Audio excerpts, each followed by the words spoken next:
This is preparing to live stream. Setting up your meeting.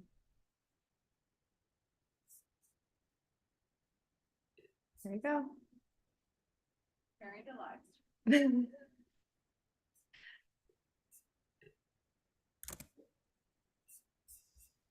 We are on.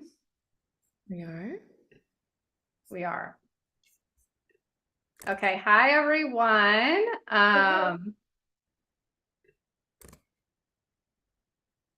Nice to see anyone who's here. Sorry that we are a few minutes late. We had some technical errors as expected. So we're just going live. And today we are going to be talking about kicking depression and anxiety out of your life in 2024. So Krystal, is everything good on your end? Everything's good with me. I'm watching you now on YouTube, just putting the link in the other scheduled thumbnail or video. I see you, but I don't see me. Oh, That's how I see me. Okay, good. Okay. Okay. So we're not at the same time. It's like you and then me, and then you and then me. Like that. Oh, I wonder if I could change that in the view setting. Make it, did that change it? We'll find out. We'll just let it play. Okay. Okay, great. So we will get better at this. So thank you if you watch this far through in the replay. So essentially today we're going to talk about depression and anxiety. We're going to keep it really simple. So this is my wonderful friend Krystal. If you have not met her, she has a awesome YouTube channel. Please go check it out. The links and everything will be in the description. But Krystal helps people, live a better life, get out of lives they don't hate and get into ones that they enjoy. So Krystal has her own story with her mental health. I have my own story with my mental health, but we're not going to get in super deep into that today. You'll probably learn a lot as we talk and things unfold, but we really just wanted to talk about today, what are the things that each of us do when we are depressed? What are the things that we do when we're feeling anxious? Because yes, there's a lot of overlap, but I personally do different things depending upon what emotion or state I feel.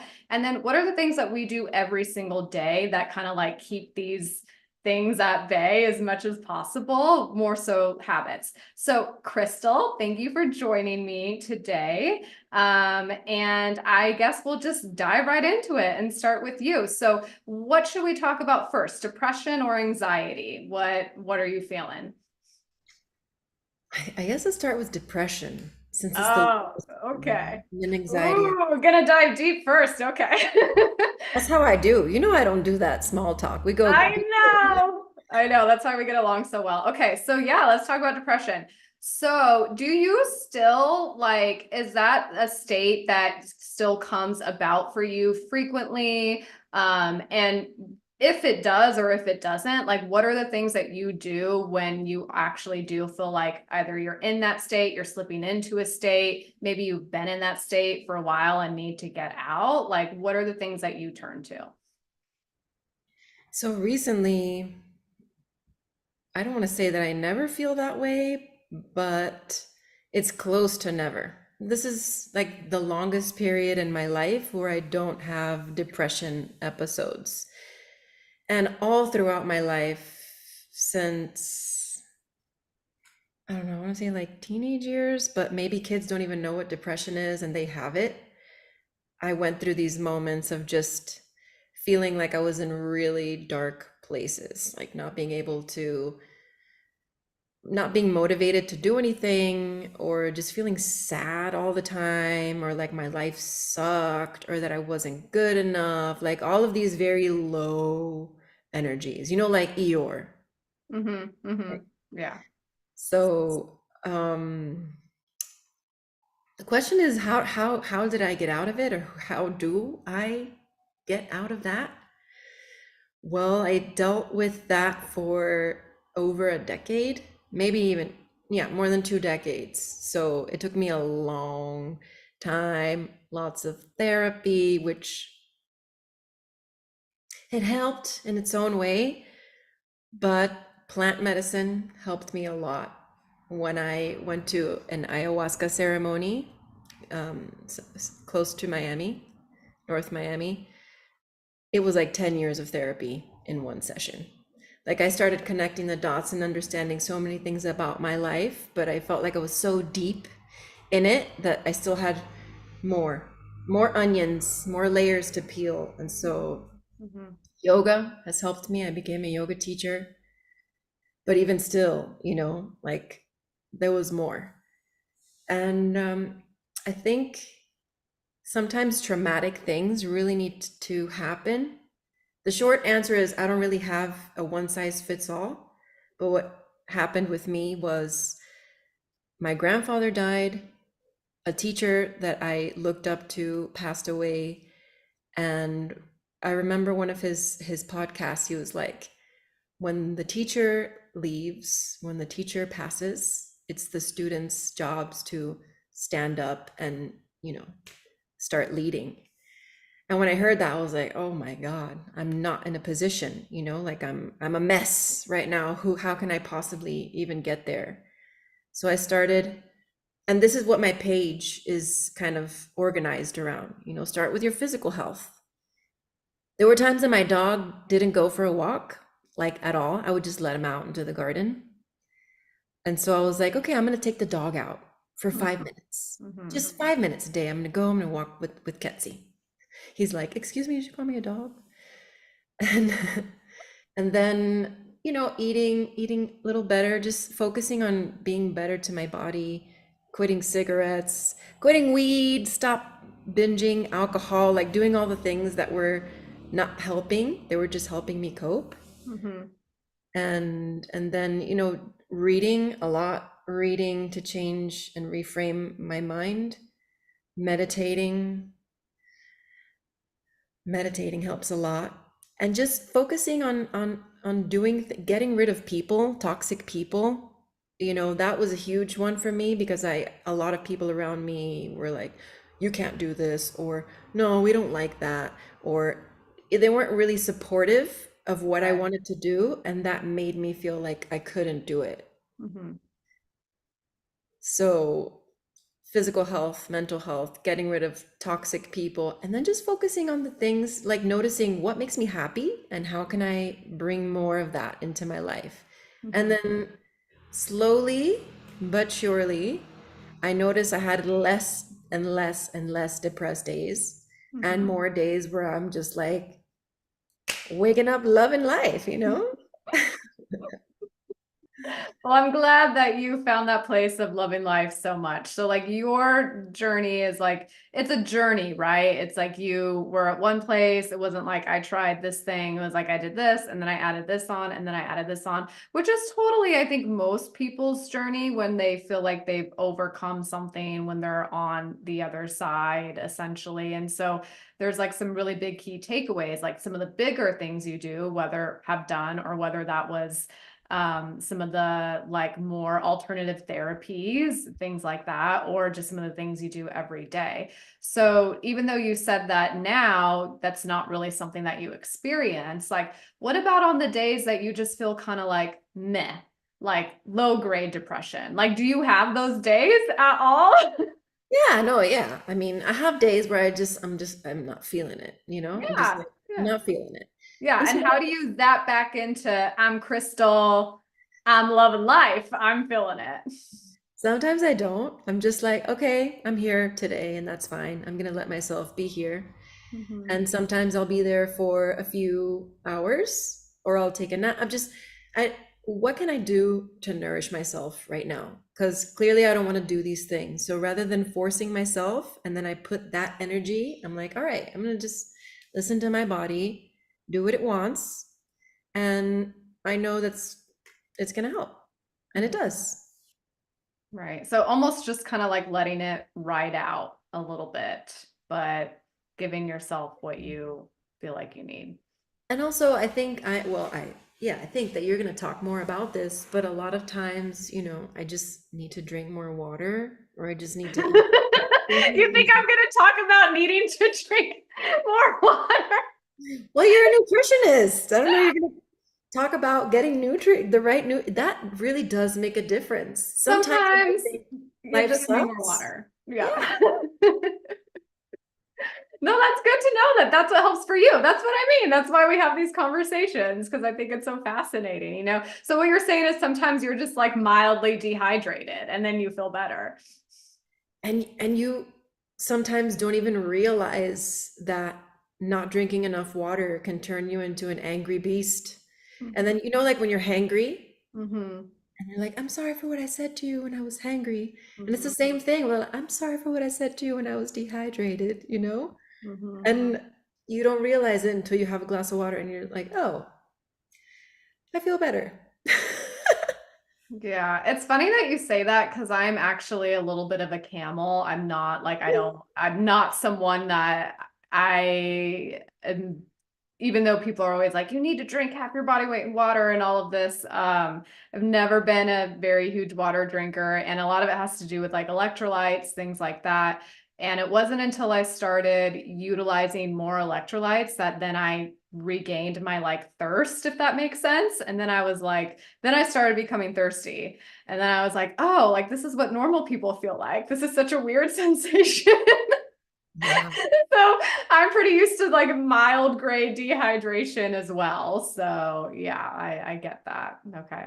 Okay, so those are kind of like if you're just having like a meh day, like that's kind of what you do to bounce back out of it. Is there anything else that you think has been helpful for you in the past or would be helpful for anyone that you work with or have worked with in terms of just some things they can do to kind of snap out of that state? Yeah, journaling. Especially if you like writing or talking.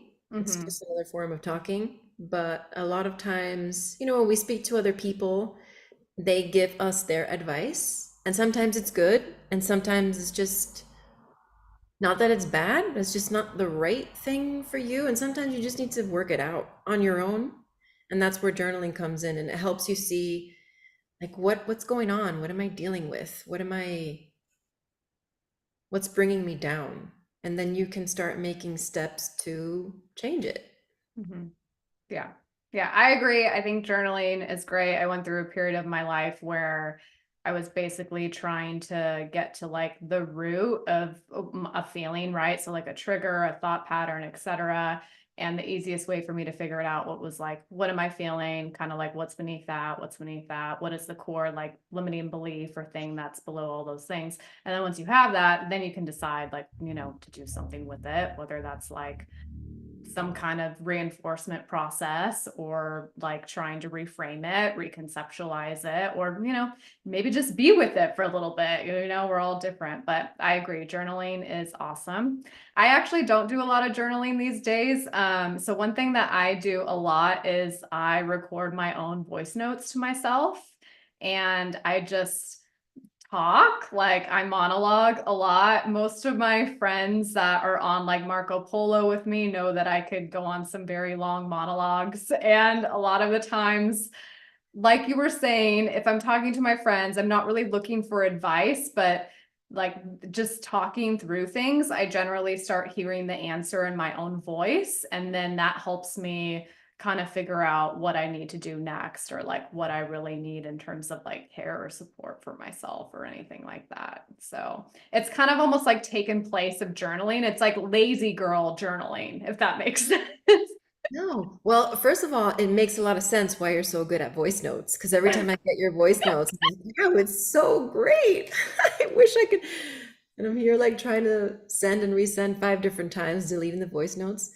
But no, I don't think it's lazy girl. Sometimes I think that this is limiting because it can only go so fast. Yeah. Mm-hmm. Yeah. Well, see, that's what I have mixed feelings about the writing. Here's how I feel about it. Okay, so there's all of this like neuroscience and data that says that literally the process of physically writing helps like ingrain certain neural pathways and it helps you remember things and retain things. So like I want to do it for that reason, but I legit hate writing. I am left-handed. I have left-handed scribbles. We don't write anymore. And I can't even read what I wrote when I look back at things. And I'm just like, I don't even know what that says, Jess. And like you were saying, because it's so bad, I can't keep up with my thoughts as fast, if that makes sense. So when I'm just like voice noting things to myself, it's just like stream of consciousness. And I just like keep going and going and going. And sometimes I go back and listen to them from like very recently, I was doing kind of like a year in review of 2023. And, I had like my journal of like a year in review of 2022 that I was looking back on and my intentions for 2023. And I wrote down like a few things in January,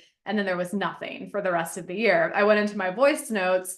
There was like 20 different voice recordings. Like, like when I broke up with my boyfriend, like all of that whole traumatic experience, just in case, you need to re-listen to something and like reinforce like certain, things that were going on at the time, that things like that, like how I would just feel on like a depressive day or anything like that. And I find that really helpful. And one thing that I find really helpful for me when I'm in depressive states, and this is going back to that whole voice note thing, is I used to do a practice a few years ago when I was having more waves of like grief and depression, where I would record something for myself to listen to when I was in one of those states. So like, how people have like their affirmations and stuff like that. So when I'm having a day like Krystal was talking about, where I'm like, I feel good, I love life, I would legit like record a voice note that'd be like, Jess,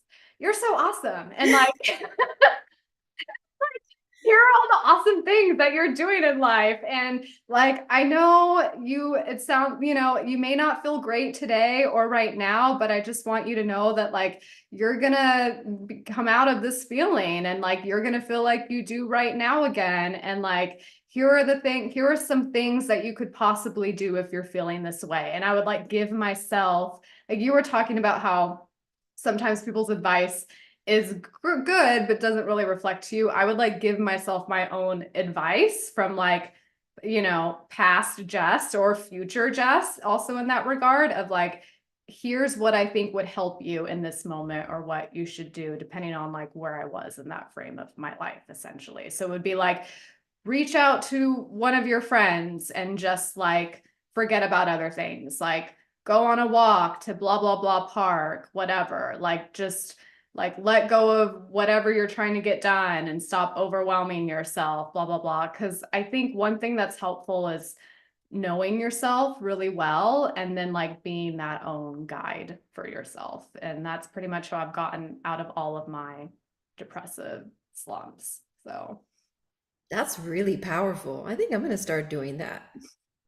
it's nice. I mean, there was a phase where I was doing a lot of hypnosis and meditation, and I would record them for myself, and just kind of like walk myself through the affirmations that like I wanted to hear, that were like, helpful for me, or like that I was trying to reinforce. And then maybe, I mean, if you wanted to, you could share, those can become, art, things that you share with other people that they might resonate with.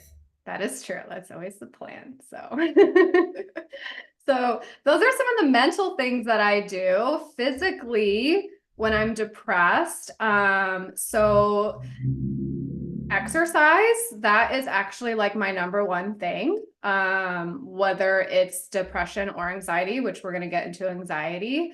It basically really helps your body like break out of certain physiological states. So there might be a phase where you're so low-key depressed that like you physically don't have the energy to exercise, but literally just like going on a walk, getting some fresh air, things like that. But if you can legit get your heart rate up, like that helps like basically with BDNF expression in the brain, and that will help you start to feel those like endorphins where you're like, oh, like loving life, or and you might not feel like that, but it's a really good way to just like shift things, right? So if you're having a day that's blah, and you're like, how can I turn this around? Like, I know I'm not gonna, at some point when I'm having a meh day, I 100% just accept it.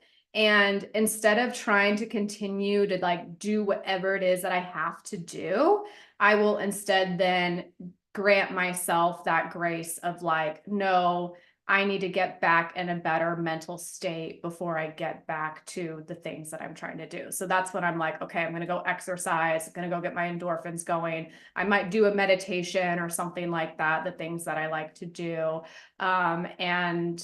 What's really been helping me lately is actually sweating. So like I do hot yoga, if people know that about me, but also just like going into the sauna. Like I've had a sauna at my gym forever and I never use it. I just started using it because even on the days that I'm not doing hot yoga, like sweating and like the detox just makes me feel so much better. So that's like some physical things that personally help me get out of that state, as well as, like diet and stuff. But that's more like a daily habit life thing that we can talk about. So what about anxiety? Is anxiety something more that you do have waves of still? Like, what would you say that you're more prone to, like depression or anxiety? I personally am more prone to depression now than anxiety. It seems like maybe you're the opposite, or tell me about that. Yeah, I would say I'm more prone to anxiety. And interestingly enough, they say that anxiety is a symptom of depression. Hmm.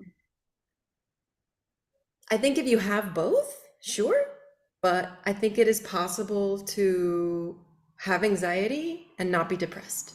Mhm. Like, I don't know if it's a physical thing that some people have, like some people's heart rate are just, runs faster. Maybe some things from childhood, past experiences, trauma that make you more, uh, what's the word? Not antsy, but like any noise, any movement, it's just like it startles you. Like you get startled easily. It is a trauma response. Mhm. But I notice that I need to bring it, I need help bringing it down, which is Mhm. why one of my vices back in the day was smoking weed because it Mhm. brought me down. Mhm. I'd wake up going a million miles an hour and it was like, oh. But much like you with the exercise, I find that yes, it lifts me up with the endorphins, but it also calms me down because I do strength training. So I try not to do, you know, things where it's too intense. It's like it's revving me up. It's more like it's strengthening and then relaxing. So Mhm. lots of yoga, lots of breathing. I think breathing is the number one thing here on lowering anxiety because it helps you to lower your heart rate. It helps you to tune into your heart. So when you have those moments when you're just like, you can breathe slower, deeper, and feel your heart rate going down. You get quieter, so you have to like put yourself in this spa like place, or I do. That's what I need to do. Put the incense, put the music on, just like, come on, Krystal, let's chill. We're okay. Everything's fine. Mhm. Mhm. Yeah. I mean, breathing is like pretty primary, foundational, like bringing down the nervous system, different breathing techniques. You do like certain breath work techniques. Like, do you have one that you turn to more than others? Yeah, just the simple inhale for 4 or 5 or 6, as long as you can do it, just breathing evenly Mhm. and very slowly. And I would say that a lot of people teach inhale and then hold, and then Mhm. exhale and then hold. But I find that the holding can give you anxiety. It Oh gives my me, gosh, I'm so glad you said that. I hate holding. it's not for everybody. It's not.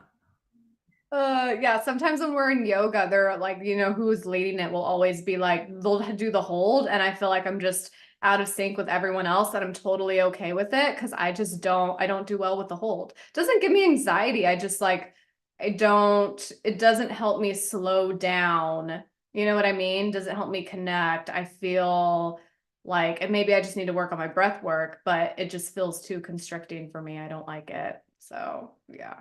I don't like the hold. I do really enjoy alternate nostril breathing. Like I do that a lot.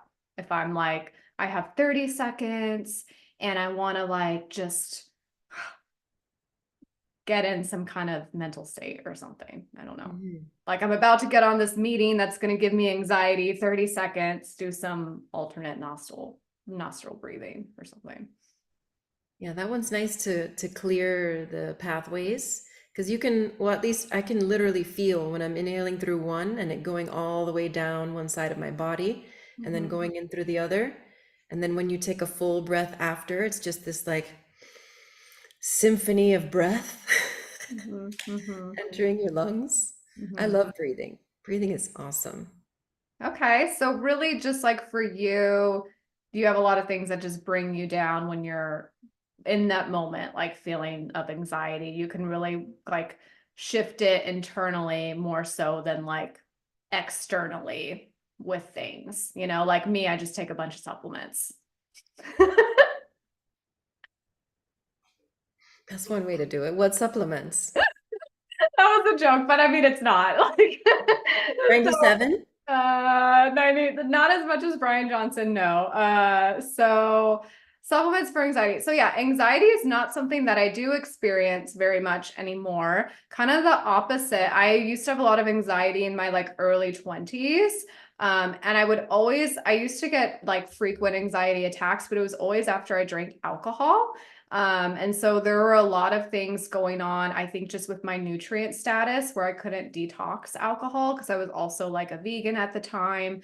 And if you don't have enough of certain micronutrients like zinc and certain things, then you can have a really hard time alcohol dehydrogenase, detoxifying alcohol. So I have a much better tolerance for that now, but I would always have these anxiety attacks, like not when I drank, but it would be like the next morning after I had alcohol, which was really interesting. So once I basically rebuilt my nutrient status, I had much less frequent anxiety attacks, panic attacks, and I think also, like you know from some of my videos, like on magnesium, things like that, like the longer things went on, because I think you were saying like we all experience these things like anxiety. So now if I get anxiety, it's because of an emotional trigger, right? But before I was one of those people you were talking about where it was just a physiological thing where they're like there was no reason. It's not like anything happened to me in my emotional external environment. It was just this physiological sensation of anxiety. And I think that's why I do a lot of the videos that I do on anxiety because yeah, I think for a lot of people, it's probably a combination of both, right? Like one thing works you up, spirals into the next thing, then you're physiologically aroused. But there are some circumstances where maybe someone just has that disposition and there are a lot of things you can do. So I don't really get that anymore. What's interesting is if I do experience anxiety, it's always when I'm premenstrual and it's generally 1 or 2 days right before I get my period. And so I know that that's happening when it's happening, and I'm kind of aware of it. And that's when I take a bunch of supplements. So that's when I'm like, I take extra magnesium. I'm like, where is the L-theanine? Where is the magnesium L-threonate? Like, give me some lemon balm, give me some kava. And I generally kind of skate through those days a little bit like, and I'll still feel it, but I know that it's going to pass as soon as things shift, essentially. But similar to you, if my anxiety is like an emotional trigger, which does happen, it's very similar to all the other things we talked about with depression. It's like, I want to go like, I want to figure out what my feeling actually is, even if I can't deal with it at the moment. Okay. Because sometimes I feel things. I'm not really in the position, like I'm in the middle of a work day to go like, let me unpack this and like let me journal about this and cry for 5 hours. Like that's just like we can't do that, right? So sometimes it's just like taking a note about it, going back, looking at it later, and then, having the time later in the day to kind of like sit down, maybe do a meditation, maybe be like, okay, this thing gave me a lot of anxiety today. Why was that? Like, why was that such a trigger for me? And kind of figure that out, work through that, through a lot of the stuff that we've already talked about, whether it's the voice note, the journaling, the meditations, the stuff like that. But in the moment, if I'm feeling anxious, it is like, exercise, getting air, taking a supplement. My favorite thing to take when I am feeling anxious is either L-theanine or magnesium L-threonate because they work pretty quickly. And then if I take something like that, then I know that like, okay, in the next hour or so, I'm probably going to feel a little bit more calm and a little bit more able to focus on whatever the task is that I'm trying to focus on. And then I can come back to that other stuff later, hopefully. And, let's just say something about repression. Like I generally come back to that stuff later. If I don't, the anxiety will just continue and get worse over days, essentially. Right. And I have a question Mm-hmm. relating to repression because I don't know about you, but at Mm-hmm. least for me, and maybe because I'm highly sensitive, Mm-hmm. sometimes specific people give me anxiety. Just being around Oh. them or just knowing that I'm gonna be, Mm-hmm. I don't, and sometimes it's not like I can't predetermine if it's gonna happen, but the person will just appear, and in that moment, all of a sudden I have anxiety.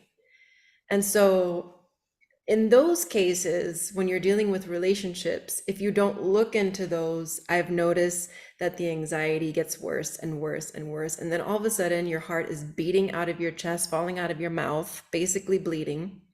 Mm-hmm. Um, and you're just like, what is it about this person? Has that ever happened to you? Yeah. What do you think it is about that person? What have you found in those situations? It's different things because it's happened with different people. I think in general, it's me sensing inauthenticity and I can't deal with it. I don't know what to do with that. Interesting, but makes sense. Yeah. It's kind of like how I always tell people that, are trying to get to know me or whatever. It's like I'm very bad at small talk, right? It's not my thing. I'm not good just like being at a party and very kind of like talking to social people on this like surface level. But people think that I'm very like extroverted and friendly because normally I'm just communicating with them. And it's like, well, that's an introvert power, right? It's like we connect deeply with people. We like having like meaningful conversations. It's hard for us to be on this wavelength. And so it makes sense to me that like in authenticity would trigger something like that because it's like I don't even know how to like what do I do with this person? It's like the only thing, if I were to be in my truth, was, hey, I feel like you're being fake. Are you being? Or just like this conversation isn't serving me. I'm gonna leave. Okay, bye. Yeah, Yeah. sometimes you can do Yeah. that. Sometimes you can't. And Mm-hmm. so that's where I find the breathing is the number one thing. Because like you said, if you don't have 5 hours, you can't journal, you can't, you don't have space in the moment. Really, the only thing you can do is relax your body and breathe Mm-hmm. slowly. Yeah, that makes sense. Yeah. That's a really interesting question on if certain people give me anxiety. I think I've just gotten so good at surrounding myself with people that like, I just don't think I have a lot of people in my life that would, you know what I mean? It's like, I think over years, my little tribe, whether it's virtual, in person, are generally people that are on the same wavelength as me. So I'm trying to remember back to like when I had to be around a lot of people that like maybe I had no choice in being around, whether it was like at a physical job or, something like that.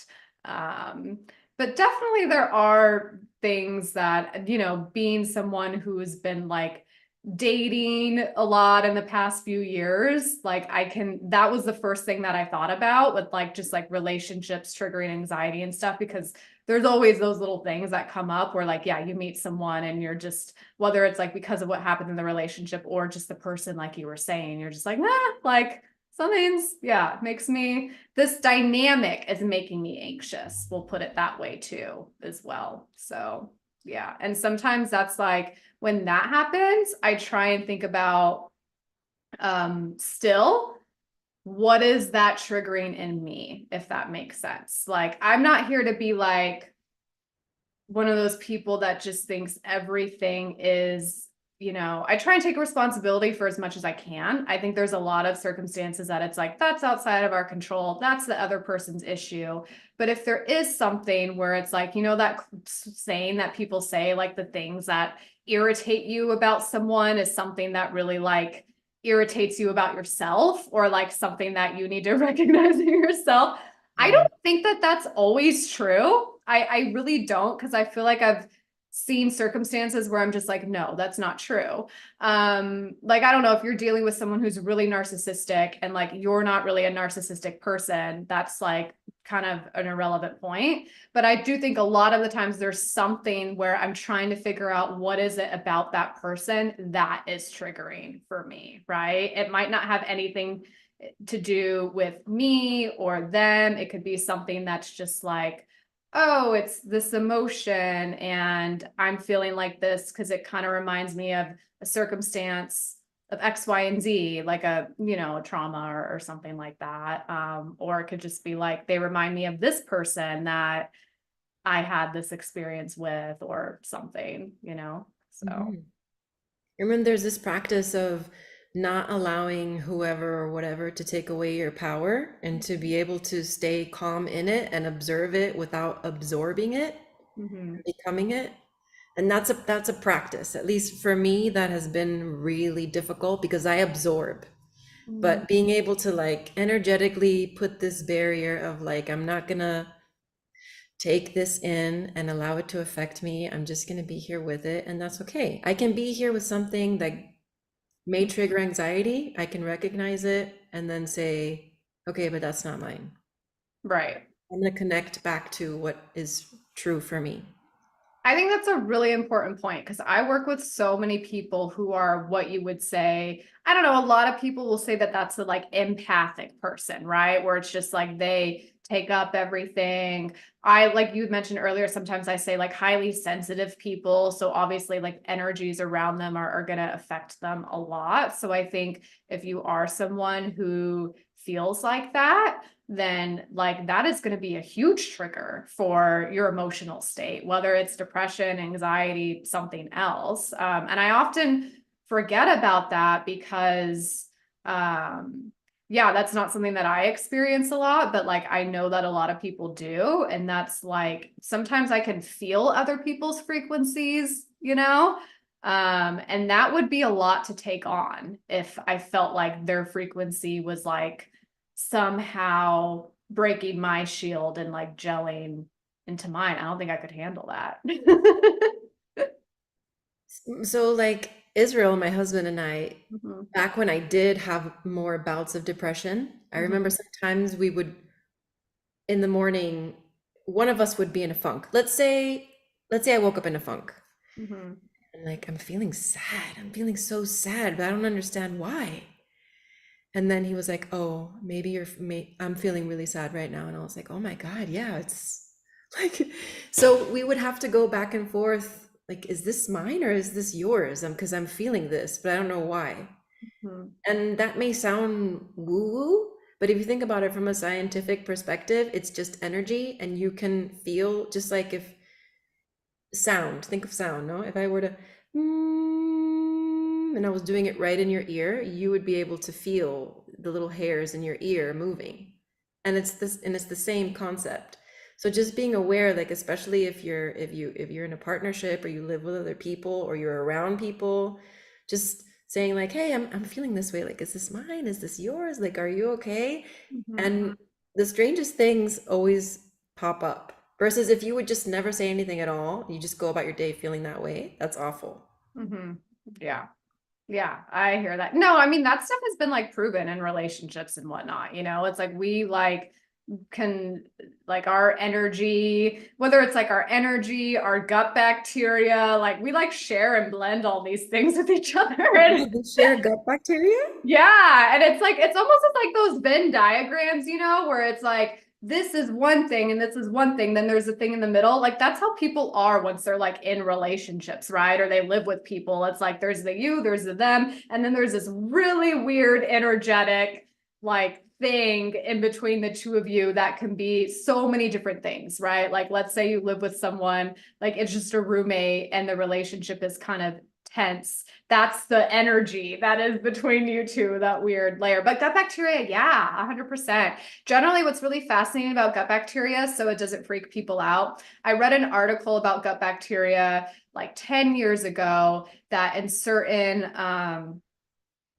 locations, like gut bacteria would correlate to like a higher prevalence of a certain disease. And therefore, they were basically suggesting that part of like something that happens a lot in the Pacific Northwest, like a lot of people have like depression or digestive disorders. It's like, well, we're all kind of all feeding off of each other's gut bacteria in a way. And I was like, that's crazy. I don't want to be anywhere where there's a ton of unhealthy people. But then what's come about more recently that I think is a much more, they've actually like proven this a little bit more. I felt like that was a little bit of a slippery slope, was that we do share this like bacteria, we give it off to each other, just like microbes and everything else. But it's actually generally the healthier person sharing their like positive bacteria with like the less healthy I don't want to say the less healthy person, but it's like, but it's actually kind of a beautiful thing. It's kind of like the more diverse bacteria is trying to like provide, the rest of us or other people with more beneficial bacteria, which I think is super cool. So, That is really cool. yeah, yeah. So yeah, I mean, I guess just wrapping it up, like we talked so much about each topic, depression and anxiety. What are the things that you do, like daily habits, life, that just make you have more days that are like, I love life, Krystal, like, let's do this today? Oh, well, so back in the day, I studied a little bit of Ayurveda, and Mm-hmm. I'm not going to go too deep into it, but basically, we are all made up of a different combination of elements, and that will determine whether or not something works for you or it works for me, whether you're dry, whether you're oily, whether you're curly, whether you're, a lot. And so for me, I am more vata, pitta, which is like air and fire, right? So instead of wanting, you don't want to fuel that because it'll go out of control. I need routine. Mm-hmm. Like I need to know that I'm going to wake up and I'm going to be doing this and doing that and doing this and doing that. And I feel calm. That makes me feel calm. So that lowers my anxiety. That makes me feel fulfilled. So it eliminates depression because I don't feel like I'm not doing anything with my life or I'm not motivated to do anything because I have these things that I have chosen for myself that I want to do, like waking up and journaling and then meditating and strength training and walking with the dog and yoga and all of those things I do no matter what. Sometimes the time is different, sometimes I can't do it at the same time, but I always get them done. And those things I've chosen because they help with anxiety. And like I said, when I accomplish those things, that feeling of accomplishment keeps depression away. Mm. And then it's just the part of like focusing, what you focus on grows. Like, do you want to focus on the fact that this thing sucks or that this person isn't the way you want them to be? Or do you want to focus on the fact that you're grateful to be alive and you're grateful to be healthy, you're grateful to have a home and you have food in the fridge? Like there's so many things that you can focus on to put a smile on your face even when shit's hitting the fan around you. Like focus on gratitude, and when you're grateful for everything, you lack nothing. Yeah, yeah, yeah, a lot of what you're saying, I would reflect that back to myself 100%. Like there's certain things that you do, and then also on top of doing the things you do, you're literally making an intentional choice about how you are perceiving things all day. And I think that that's a really important thing to decipher and recognize, because we can be doing all the right things, but if we are perceiving things in a way that is negative, depressive, all these things, then like we're going to take that on too, right? Like there are so many circumstances that you happen throughout the day that one person wouldn't even be like bothered by it at all, and someone else it's going to like bring them completely down. And I think I've gone from someone years ago where things could easily completely bring me down to now where like there's not a lot that that really gets to me. I think a lot of people, they're like, I don't take things that seriously, I don't take myself that seriously. It's just not a fun way to live life, you know? Like I think I focus on humor a lot. Like even like the things that would be really embarrassing that happen in my life, or when I fuck up or something, it's like, yeah, I learned the lesson, but then how can I take that lesson and turn it into like at least a humorous lesson for like, the rest of my friends or something. Yeah. That's a Um, really good point. Humor, laughter is such a medicine. Like you can't be depressed while you're laughing. I know. Yeah. Sometimes I'll be like low key depressed, but then I think about something that just cracks me up. And then I'm just like, you're fine, Jess. You're fine.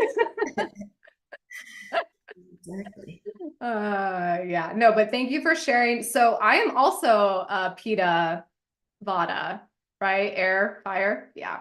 And I'm also, oh my gosh, we're both Virgos too. This is Mm, why. Okay. So Krystal and I, our birthdays are like just what, like 2 days apart or something like something? that. Yeah. Yeah. Um, I am 100% the same. I like routine.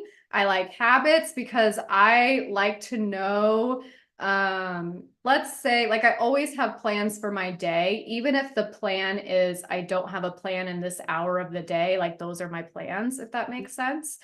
I'm actually really working on being more flexible in my life and like allowing more spontaneity to come in. Does not come naturally for me, but I would say in my foundation of like the things that I do, I thrive in routine. I like knowing what I'm doing. It gives me a sense of, I think, security and comfort. And then also, as crazy as it sounds, it actually makes me feel free, like having because it's like I'm choosing to do it, I'm not like sticking to this thing. It's like it's a freedom that like within my routine I've allowed myself to somehow feel free, if that makes sense. I don't Hmm. know how it does. But similar to all the things we talked about on the daily, like yes, having a routine. I'm really consistent obviously about the things that I eat. I have like, that's just a whole nother conversation for another time, but like I'm pretty um for me it just is not a big deal at all because it's just how I live my life, right? So when people ask me about what I eat and stuff, it's just like it seems so boring to me. But I definitely stay within my structure, so much so that like over the holidays I drank a little bit more alcohol than I normally would. And I felt like for a week after that, my mood was like a little bit depressed. And I knew that that was like legit the only reason why. And so I'm pretty consistent about like the things I put in my body, what I eat, hydration, I suppose, although I can probably be better about that too. And then some of the things I talked about before. Like I make sure that I sweat several times a week, whether that's I'm going to hot yoga, I'm going into the sauna, and then exercising as well. Like I have to get my heart rate up several times a week, or else like I will start to feel like low key depressed. So those things are really important to me. And the last thing that I want to say that's really important to me is having space and time for myself. I am actually incredibly introverted. I spend so much time alone, I live alone, which has actually been something I've wanted for a really long time in my life, but it just took me a lot of years in my life to be able to even like, I feel like that's a privilege now, if I'm being honest, as like a single woman of a certain age. If I talk to a lot of my friends, I don't think a lot of them have ever lived alone, because you live with parents, you live with your roommates, you live with your spouse, you get married, all these things. And like, I've always wanted to experience like living alone for a few years. And like, I freaking love it. It has been like it has been like a medicine to my soul in so many ways. And that is just because I am like that. I need a lot of downtime and space to just like be alone with my thoughts and be at peace and like do my meditations, do other things. And yes, you can do that when you live with other people.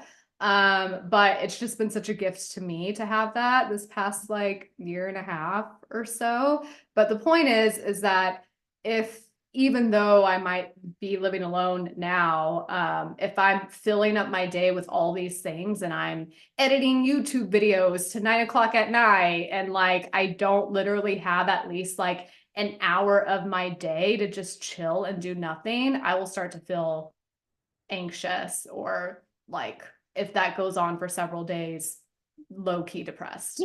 So I think like having space for myself, like exercise, nutrition, alone time, space for myself. Oh my gosh, I didn't even say this. Sunlight. Oh my gosh, guys, like sunlight is like that is just a must. I will probably do a video on this at some point. It's not just a vitamin D thing, like literally the sunlight itself like boosts serotonin production. So it's not just because, oh, you're getting vitamin D from it. It's because literally just like light exposure through our retinas helps with neurotransmitter production. And so like, yeah, like I struggled with seasonal depression a lot. And that's why things can be so bad for people during the winter months, because it's not just about vitamin D, it's about literally that light exposure. So making sure I get outside, which sometimes in life these days can be challenging. So my walks with Chandler, like you were talking about. And Chandler's super old, guys, and we just go around the block and it takes us like 45 minutes. So if I actually want to go on a walk, I go by myself a lot of the times, or like go on hikes and stuff by myself. No. Yeah, the sun is a big one for me too. And Mhm. you can feel it like when if you're really tight in your muscles and then you stretch really deeply, you know how you get that feeling of like, oh, the same thing happens when I step outside and I feel the sun on my skin internally. It's just like, you know what I mean? Yes, I do, It's so good. 100%. Like you like legit feel it on your skin and you're just like, I don't know what was happening, but everything in life is okay right now. Like Yes, that's how I feel when I feel the sun on me. same. Yeah. If we're done, then I think we need to do this again because you didn't talk much about food, and I also I was thinking about I would love to dive deep into why control freaks or people that are called control freaks may suffer more from depression and anxiety than other people. Oh, we could just have a whole episode where we talk about control. That is like such a control, perfectionism, all of these things that I think a lot of Virgos, people that probably like watch our channels, women identify with. Like these are all things that they each have their own energy that I think we could spend like an hour talking about each one of them. Yes, Mhm. I agree. Yeah, but we will wrap it up now just to keep it not, too long. So if you're watching this, like, thank you for joining us today, and let us know, like, what are topics that you just want to talk about, chat more about. Maybe before we do the next one of these, I will ask people in the community group, for anything that they just not necessarily like dive deep in, but just want to hear a conversation about, like amongst the two of us, and you can join us as well, because sometimes it's nice to have that, to just hear two people talking about things instead of it being like an educational video of some kind. Yeah. Yeah. Okay. Well, I'm going to end the live stream. But thank